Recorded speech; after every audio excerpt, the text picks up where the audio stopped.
కర్ణాటక హిందువులో ఆగ్రహం రగిలింది. నిన్న కాక మొన్న అక్కడ కావాలని చెప్పి లేని వివాదాన్ని సృష్టించి ధర్మస్థలలో దేవుడి పరువు తీసే ప్రయత్నం చేశారు. ధర్మస్థల పవిత్రతని దెబ్బతీసే కుట్ర పన్నారు. ఎస్టీపీఏ పిఎఫ్ఐ చేసిన ఆ కుట్రకి ప్రభుత్వం కూడా తోడు నిలిచినటువంటి ఉదంతంతో ఆగ్రహంతో రగిలారు.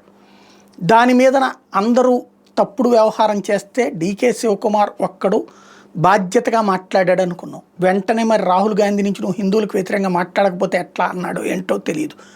ఏదైతే మైసూర్ మహారాజుల యొక్క కుటుంబపు పూజలు అందుకుంటూ అలాగే హిందువులందరి పూజలు అందుకునే చాముండేశ్వరి ఆలయం కాదని మాట్లాడాడు అదే డీకే శివకుమార్. ఇప్పుడు అదే విధమైనటువంటి స్టేట్మెంట్ కాంగ్రెస్ నేతలందరూ ఇస్తున్నారు.